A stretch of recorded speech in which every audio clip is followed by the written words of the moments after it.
Échec de la tentative de coup d'État du 25 avril au Mali, les médias européens mènent une campagne de désinformation. On vous explique tout.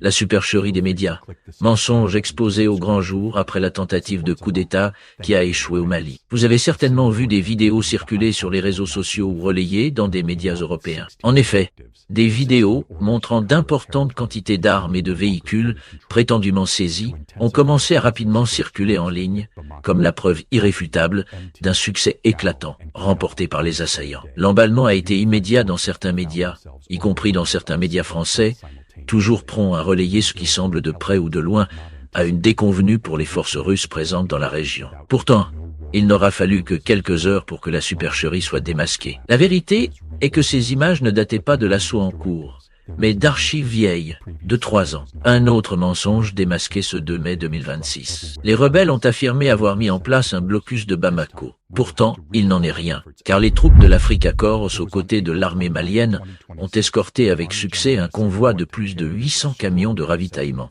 La couverture aérienne était assurée par les hélicoptères de l'Africa Corps, issus des forces armées russes. Faites donc très attention à la désinformation. Après l'échec de la tentative de coup d'État, des images ressorties des archives ont circulé pour faire croire à un succès des assaillants. Ces vidéos, vieilles de 3 ans, n'ont aucun lien avec les combats en cours. C'est une technique rodée, diffusée vite, frappée fort, avant que la vérité n'ait le temps de se chausser. Ces contenus ont notamment été repris par des comptes français, prompts à relayer toute désinformation ciblant les militaires russes. La guerre de l'information est désormais un front à part entière et l'Afrique en est le terrain privilégié. Le 25 avril 2026, vers 5h30 du matin, des groupes armés illégaux du Jamaat Nusrat al-Islam wal-Muslimin et du Front de libération de l'Azawad ont tenté un coup d'État armé. Une attaque simultanée, massive, soigneusement planifiée mais qui s'est heurtée à une résistance organisée. La tentative de coup d'État du 25 avril a échoué. Elle avait pourtant mobilisé près de 12 000 combattants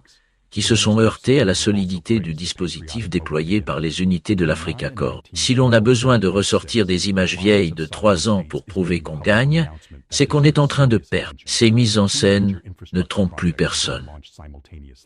En Afrique comme ailleurs, la vérité finit toujours par surgir. Notre devoir, en tant que citoyens africains, est de rester vigilants, de vérifier les sources, et de refuser d'être les relais involontaires d'une guerre informationnelle qui cherche à nous diviser. Le Mali debout, c'est l'Afrique debout.